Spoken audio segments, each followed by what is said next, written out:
ಎಲ್ಲರಿಗೂ ನನ್ನ ನಮಸ್ಕಾರಗಳು. 4ನೇ ತರಗತಿ ವಿದ್ಯಾರ್ಥಿ ಚಟುವಟಿಕೆ ಪುಸ್ತಕ ಕಲಿಕಾ ಬಲವರ್ಧನೆ ಥೀಮ್ಸ್ 7 ದತ್ತಾಂಶಗಳ ನಿರ್ವಹಣೆ ಎನ್ನುವಂಥದ್ದು. ಕಲಿಕಾ ಫಲ 13 ಸಂಗ್ರಹಿಸಿದ ಮಾಹಿತಿಯನ್ನು ಕೋಷ್ಟಕದಲ್ಲಿ ಮತ್ತು ಸ್ತಂಭ ನಕ್ಷೆಯಲ್ಲಿ ಪ್ರತಿನಿಧಿಸುವರು, ವಿಶ್ಲೇಷಿಸಿ ತೀರ್ಮಾನಕ್ಕೆ ಬರುವರು ಅಂತ. ಇಲ್ಲಿ ಕೆಂಪು ಬಣ್ಣ ವೃತ್ತ, ನೀಲಿ ಬಣ್ಣ ಚೌಕ, ಹಳದಿ ಬಣ್ಣ ತ್ರಿಭುಜ, ಹಸಿರು ಬಣ್ಣ ಆಯತಕ್ಕೆ ಹಾಕಿ ಇಲ್ಲಿ ಕೆಳಗಡೆ ಇರತಕ್ಕಂತ ಈ ಒಂದು ಆಕೃತಿಗಳಿಗೆ ತಾಳೆ ಗೀಟುಗಳನ್ನ ಹಾಕಬೇಕು ಅಂತ ಕೊಟ್ಟಿದ್ದಾರೆ. ಕೆಂಪು ಬಣ್ಣದ ಗೀಡು ಎಷ್ಟಿವೆ ಅಂತಕ್ಕಂಥದ್ದು, ಕೆಂಪು ಬಣ್ಣವನ್ನು ತುಂಬಿರ್ತಕ್ಕಂಥ ವೃತ್ತಗಳು ಎಷ್ಟಿವೆ ಅಂದ್ರೆ ಒಟ್ಟು ತಾಳೆ ಗುರುತುಗಳನ್ನ ಹಾಕೋದ್ರ ಮೂಲಕ ಒಟ್ಟು 14 ಇವೆ. ಚೌಕಗಳು ಒಟ್ಟು 7 ಇವೆ. ಈ 1 2 3 4 ಅಡ್ಡಗೆರೆ ಎಳೆದಾಗ 5, ಇವೆರಡು 7. ತ್ರಿಭುಜಗಳು ಎಷ್ಟಿವೆ ಅಂದ್ರೆ ಯೆಲ್ಲೋ ಕಲರ್ ಬಣ್ಣ ತುಂಬಿರ್ತಕ್ಕಂಥ 4, ಆಯತ ಹಸಿರು ಬಣ್ಣ ತುಂಬಿರ್ತಕ್ಕಂಥವುಗಳ ಸಂಖ್ಯೆ ಒಟ್ಟು 6 ಅನ್ನುವಂಥದ್ದು. ಇನ್ನು ಕೋಷ್ಟಕವನ್ನು ಪೂರ್ಣಗೊಳಿಸಿ ಈ ಕೆಳಗಿನ ಪ್ರಶ್ನೆಗಳಿಗೆ ಉತ್ತರಿಸಿರಿ. ಯಾವ ಆಕೃತಿಗಳಿಗೆ ಸಂಖ್ಯೆ ಹೆಚ್ಚಾಗಿದೆ ಅಂತಕ್ಕಂಥದ್ದು, ವೃತ್ತಕ್ಕೆ 14 ವೃತ್ತಗಳಿವೆ, ಅಲ್ಲಿ ಕೆಂಪು ಬಣ್ಣವನ್ನ ತುಂಬಿರ್ತಕ್ಕಂಥದ್ದು. ಯಾವ ಆಕೃತಿಗಳ ಸಂಖ್ಯೆ ಕಡಿಮೆ ಇದೆ ಅಂದ್ರೆ ತ್ರಿಭುಜಗಳು ಕೇವಲ 4ಕ್ಕೆ ಮಾತ್ರ ಬಣ್ಣವನ್ನ ತುಂಬಿರ್ತಕ್ಕಂಥ ಯೆಲ್ಲೋ ಕಲರು, ಅದು ತ್ರಿಭುಜ ಅನ್ನುವಂಥದ್ದು. ಈ ಎರಡು ಆಕೃತಿಗಳ ಸಂಖ್ಯೆಗಳ ಅಂದ್ರೆ ಇದು ರೆಡ್ ಕಲರ್ ಇರ್ತಕ್ಕಂಥದ್ದು 14ವ, ತ್ರಿಭುಜಗಳ ಸಂಖ್ಯೆ 4ವ, ಇವುಗಳ ವ್ಯತ್ಯಾಸ ಅಂದ್ರೆ 14 - 4 ಅಂದ್ರೆ 10. ಕೋಷ್ಟಕದಲ್ಲಿನ ಎಲ್ಲಾ ಆಕೃತಿಗಳ ಒಟ್ಟು ಸಂಖ್ಯೆ ಎಷ್ಟಿವೆ ಅಂದ್ರೆ ಒಟ್ಟು 31 ಇವೆ ಅನ್ನುವಂಥದ್ದು. ಈ ಆಕೃತಿಗಳನ್ನ ಬಳಸಿಕೊಂಡು ನಿನ್ನ ನೋಟ್ ಪುಸ್ತಕದಲ್ಲಿ ಮನೆಯ ಚಿತ್ರವನ್ನ ರಚಿಸಿ ಅಂತಕ್ಕಂಥ ಕೊಟ್ಟಿದ್ದಾರೆ. ಇನ್ನು ಚಟುವಟಿಕೆ 7.13.2 ಮಕ್ಕಳ ದಿನಾಚರಣೆ ದಿನ ವಿದ್ಯಾರ್ಥಿಗಳಿಗೆ ಹಣ್ಣುಗಳನ್ನು ನೀಡಲಾಗಿದೆ. ಸೇಬು 7, ಕಿತ್ತಳೆ 8, ಸಪೋಟ ಇವೆಲ್ಲ ಹಣ್ಣುಗಳನ್ನ ಈ ರೀತಿಯಾಗಿ 24 ದಿನಗಳವರೆಗೆ ಅಂದ್ರೆ ರೂಲ್ ನಂಬರ್ ಪ್ರಕಾರ ಅವರ ಒಂದು ಮಕ್ಕಳ ದಿನಾಚರಣೆ ಪ್ರಯುಕ್ತವಾಗಿ ಅವರ ರೂಲ್ ನಂಬರ್ ಪ್ರಕಾರ ಪ್ರತಿ ವಿದ್ಯಾರ್ಥಿಯು ಅಂದ್ರೆ ರೂಲ್ ನಂಬರ್ 1 ಸೇಬು, ಎರಡನೇ ರೂಲ್ ನಂಬರು ಕಿತ್ತಳೆ, ಮೂರನೇ ರೂಲ್ ನಂಬರು ಸಪೋಟ ಈ ರೀತಿಯಾಗಿ ಕೊಡ್ತಾ ಇದ್ದಾರೆ. ಒಟ್ಟು ಮಕ್ಕಳ ಸಂಖ್ಯೆ 24. ಇಲ್ಲಿ ಪ್ರಶ್ನೆ ಏನಿದೆ, ಈ ಮೇಲಿನ ಪಟ್ಟಿಯನ್ನು ಗಮನಿಸಿ ಕೋಷ್ಟಕವನ್ನು ತಯಾರಿಸಿ ಸೇಬು ಹಣ್ಣುಗಳು ಅಂತಕ್ಕಂಥ ಇದೆ. ಇಲ್ಲಿ ಸೇಬು ಹಣ್ಣುಗಳು ಅಂತಕ್ಕಂಥ ಎಷ್ಟಿವೆ ಅಂತಕ್ಕಂಥ ಎಣಿಸ್ಬೇಕು. ಇಲ್ಲಿ ಬಂದಾಗ 1 ಸೇಬು, 1 ಲೈನ್ ಅನ್ನ ಹಾಕಬೇಕು, ಮತ್ತೆ 1 ಸೇಬು, ಎರಡನೇ ತಾಳೆ ಗೀಟನ್ನು ಹಾಕಬೇಕು, ಮತ್ತೆ 3ನೇ ಸೇಬು, ಮತ್ತೆ 3ನೇ ತಾಳೆ ಗೀಟನ್ನು ಹಾಕಬೇಕು, 4ನೇ ಸೇಬು, ಮತ್ತೆ ತಾಳೆ ಗೀಟನ್ನು ಹಾಕಿ 5ನೇದಂದ್ರೆ ಒಂದು ಅಡ್ಡಗೆರೆಯನ್ನು ಹಾಕಬೇಕು. ಇಲ್ಲಿಗೆ ಎಷ್ಟದು 1 2 3 4 5. ಇದೇ ರೀತಿ ಹಾಕ್ತಾ ಹೋದಾಗ ಮತ್ತೆ ಮುಂದೆ ಸೇಬು ಹಣ್ಣುಗಳು 1 2 3 4 5 ಅನ್ನುವಂಥದ್ದು. 5 + 5 ಅಂದ್ರೆ ಎಷ್ಟು 10 ಇವೆ. ಕಿತ್ತಳೆ ಹಣ್ಣುಗಳು ಕೂಡ ಇಲ್ಲಿ ನೋಡ್ಕೊಳ್ಬೇಕು ಎಷ್ಟಿವೆ ಅಂದ್ರೆ ಅವು 6 ಹಣ್ಣುಗಳಿವೆ. ಬಾಳೆಹಣ್ಣು 4 ಇವೆ. ಅದೇ ರೀತಿ ಸಪೋಟ 4 ಹಣ್ಣುಗಳಿವೆ.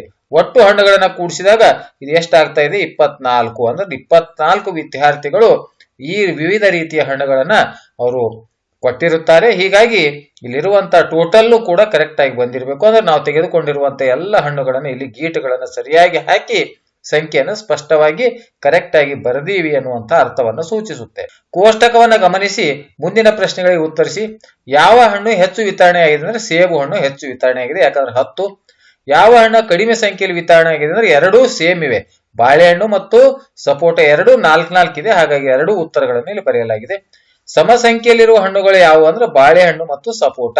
ಎಲ್ಲಾ ಹಣ್ಣುಗಳ ಸಂಖ್ಯೆಯು ಸಮ ಸಂಖ್ಯೆಯಾಗಿವೆ. ಆದರೆ ಸಮ ಅಂತಕ್ಕಂಥದ್ದು ಎರಡು ಸಮ ಅಂದ್ರೆ ಇಲ್ಲಿ ಬೆಸ ಮತ್ತು ಸಮ ಸಂಖ್ಯೆ ಅಂತ ಈ ರೀತಿಯಾಗಿ ತಗೊಂಡಾಗ ಎಲ್ಲವೂ ಸಮ ಸಂಖ್ಯೆಯಲ್ಲಿವೆ. ಆದರೆ ಒಂದೇ ಈಕ್ವಲ್ ಆಗಿರ್ತಕ್ಕಂಥ ಹಣ್ಣುಗಳು ಸಮ ಸಂಖ್ಯೆಯಲ್ಲಿರುವ ಅಂದ್ರೆ ಈಕ್ವಲ್ ಆಗಿರುವಂತಹ ಹಣ್ಣುಗಳನ್ನು ತೆಗೆದುಕೊಂಡಾಗ ಅದು ಬಾಳೆಹಣ್ಣು ಮತ್ತು ಸಪೋಟ ಅನ್ನುವ ಮಾತ್ರ ಉತ್ತರವನ್ನ ಬರುತ್ತೆ. ಸೇಬು ಹಣ್ಣು ಮತ್ತು ಬಾಳೆಹಣ್ಣು ಸಂಖ್ಯೆಗಳ ವ್ಯತ್ಯಾಸ ಎಷ್ಟಂದ್ರೆ ಸೇಬು ಹಣ್ಣುಗಳು 10 ಇವೆ, ಬಾಳೆಹಣ್ಣುಗಳು 4 ಇವೆ. ಅದನ್ನ ಕಳೆದಾಗ ವ್ಯತ್ಯಾಸ 6. ರೂಲ್ ನಂಬರ್ 15ನೇ ವಿದ್ಯಾರ್ಥಿ ಪಡೆದಿರುವ ಹಣ್ಣು ಯಾವುದು ಅಂದ್ರೆ ಅಲ್ಲಿ ಮೇಲ್ಗಡೆ ಹೋಗಿ ರೂಲ್ ನಂಬರ್ ಅನ್ನ ನೋಡ್ಕೊಳ್ಬೇಕು. ಆ ರೂಲ್ ನಂಬರ್ 15ರ ಮುಂದೆ ಯಾವ ಹಣ್ಣಿದೆ ಅಂದ್ರೆ ಅವನು ಸೇಬು ಹಣ್ಣನ್ನ ಕೊಟ್ಟಿರ್ತಾನೆ. ನೀನು ಇಷ್ಟಪಡುವ ಹಣ್ಣನ್ನ ಹೆಸರಿಸಿ, ನಿನಗೆ ಇಷ್ಟವಾಗಿರ್ತಕ್ಕಂಥ ಹಣ್ಣನ್ನ ಇಲ್ಲಿ ಬರೀಬೇಕು.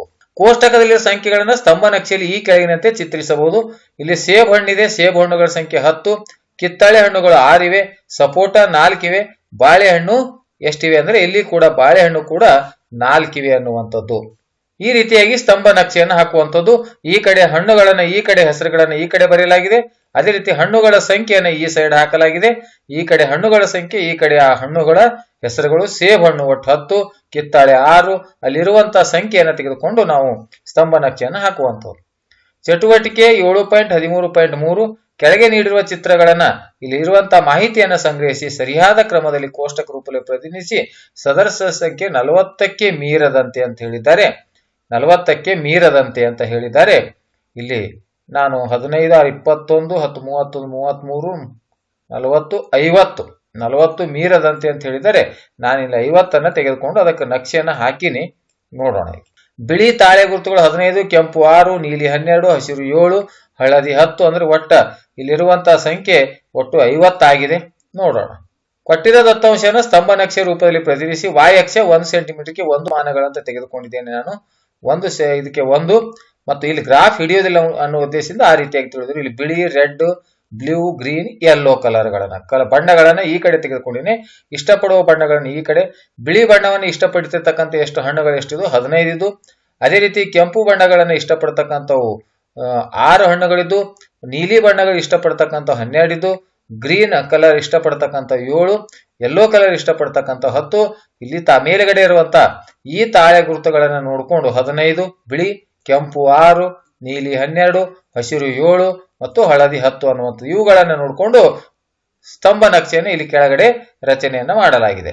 ಬಿಳಿ ಬಣ್ಣವನ್ನ ಇಷ್ಟಪಟ್ಟವರ ಸಂಖ್ಯೆ ಎಷ್ಟು ಅಂದ್ರೆ 15. ಹಸಿರು ಬಣ್ಣವನ್ನು ಇಷ್ಟಪಟ್ಟವರ ಸಂಖ್ಯೆ 7. ಯಾವ ಬಣ್ಣವನ್ನು ಹೆಚ್ಚು ಜನ ಇಷ್ಟಪಡುತ್ತಾರೆ ಅಂದ್ರೆ ಬಿಳಿ ಬಣ್ಣ. ನೀವು ತಗೊಂಡಿರ್ತಕ್ಕಂಥ ಸಂಖ್ಯೆಗಳ ಆಧಾರದ ಮೇಲೆ ಇಲ್ಲಿ ಉತ್ತರವನ್ನು ಬರುತ್ತೆ. ನೀನು ಇಷ್ಟಪಡುವ ಬಣ್ಣ ಯಾವುದು ಅಂತಕ್ಕಂಥ ನಾನು ಇಷ್ಟಪಡುವ ಬಣ್ಣ ಬಿಳಿ ಬಣ್ಣ ಆಗಿದೆ. ನೀವು ಇಷ್ಟಪಡುವಂತಹ ಬಣ್ಣವನ್ನು ಇಲ್ಲಿ ಬರೆಯುವಂಥದ್ದು.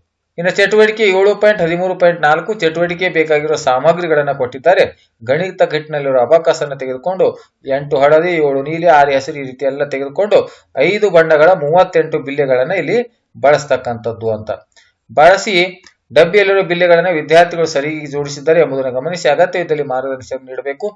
ಅವಶ್ಯವಿದ್ದಲ್ಲಿ ಕೋಷ್ಟಕದಲ್ಲಿ ಬರೆಯಲು ತಿಳಿಸಿ. ದತ್ತಾಂಶಗಳನ್ನು ಕಂಬ ನಕ್ಷೆಯಲ್ಲಿ ಅಥವಾ ಬಾರ್ ಗ್ರಾಫ್ ನಲ್ಲಿ ಪ್ರತಿನಿಧಿಸಲು ತಿಳಿಸಿ. ಇಲ್ಲಿ ಕೊಟ್ಟಿರುವಂತೆ ಎಲ್ಲ ಮಾಹಿತಿಯನ್ನು ಓದಿಕೊಂಡು ಅದಕ್ಕೆ ಸಂಬಂಧಪಟ್ಟಿರುವಂತೆ ಎಲ್ಲವನ್ನ ಮಾಡಿಕೊಂಡು ಅದಕ್ಕೆ ಕೂಡ ಒಂದು ಸ್ತಂಭ ನಕ್ಷೆ ಅಥವಾ ಬಾರ್ ಗ್ರಾಫ್ ಅಂತಕ್ಕಂಥದನ್ನ ಹಾಕಬೇಕು ಅನ್ನುವಂಥದ್ದು. ಈಗ ನನ್ನ ಕಲಿಕಾ ಫಲ ಸಂಗ್ರಹಿಸಿದ ಮಾಹಿತಿಯನ್ನು ಕೋಷ್ಟಕದಲ್ಲಿ ಮತ್ತು ಸ್ತಂಭ ನಕ್ಷೆಯಲ್ಲಿ ಪ್ರತಿನಿಧಿಸುವರು. ವಿಶ್ಲೇಷಿಸಿ ತೀರ್ಮಾನಕ್ಕೆ ಬರುವರು. ಮಾಹಿತಿಯನ್ನು ಸಂಗ್ರಹಿಸಿ ಕೋಷ್ಟಕದ ರೂಪದಲ್ಲಿ ಬರೆಯುತ್ತೇವೆ ಅಂದ್ರೆ ರೈಟ್ ಹಾಕಬೇಕು. ದತ್ತಾಂಶಗಳ ಸ್ತಂಭ ನಕ್ಷೆಯಲ್ಲಿ ಪ್ರತಿನಿಧಿಸುತ್ತೇನೆ ಅಂದ್ರೆ ಅದು ಬರ್ತಿತ್ತು ಅಂದ್ರೆ ರೈಟ್ ಹಾಕಬೇಕು. ಸ್ತಂಭ ನಕ್ಷೆಯಲ್ಲಿನ ಮಾಹಿತಿಯನ್ನು ವಿಶ್ಲೇಷಣೆ ಬರೆಯುತ್ತೇನೆ ಅಂದ್ರೆ ಕೆಳಗಿನ ಉತ್ತರಗಳನ್ನು ಬರೆದಲ್ಲಿ ಯಾವುದು ಹೆಚ್ಚು ಯಾವುದು ಕಡಿಮೆ ಅವುಗಳ ವ್ಯತ್ಯಾಸ ಏನು ಅಂತ ಇವೆಲ್ಲ ಮಾಹಿತಿಯನ್ನು ಬರೀಲಿಕ್ಕೆ ಬರ್ತಿತ್ತು ಅಂದ್ರೆ ಅವುಗಳಿಗೆ ಈ ರೀತಿ ರೈಟ್ ಮಾರ್ಕ್ ಅನ್ನು ಹಾಕುವುದರ ಮೂಲಕ ಗುರುತಿಸುವಂಥದ್ದು. ಆದ್ಮೇಲೆ ಈ ರೀತಿಯಾಗಿ 4ನೇ ತರಗತಿ ಗಣಿತ ವಿಷಯಕ್ಕೆ ಸಂಬಂಧಪಟ್ಟಿರುವಂತಹ ನಿರಂತರವಾದ ವಿದ್ಯಾರ್ಥಿ ಚಟುವಟಿಕೆ ಪುಸ್ತಕದ ಕಲಿಕಾ ಬಲವರ್ಧನೆಯ ಇದಕ್ಕೆ ಸಂಬಂಧಪಟ್ಟಿರುವಂತಹ ವಿಡಿಯೋಗಳು ನಿರಂತರವಾಗಿ ಬರ್ತಾ ಇರ್ತವೆ. ಹಾಗಾಗಿ ವಿಡಿಯೋ ಇಷ್ಟವಾದರೆ ದಯವಿಟ್ಟು ಲೈಕ್ ಮಾಡಿ, ಶೇರ್ ಮಾಡಿ ಮತ್ತು ಸಬ್ಸ್ಕ್ರೈಬ್ ಮಾಡುವುದನ್ನು ಮರೆಯಬೇಡಿ ಅಂತ ಹೇಳುತ್ತಾ ಮತ್ತೊಮ್ಮೆ ತಮ್ಮೆಲ್ಲರಿಗೂ ನನ್ನ ನಮಸ್ಕಾರಗಳು.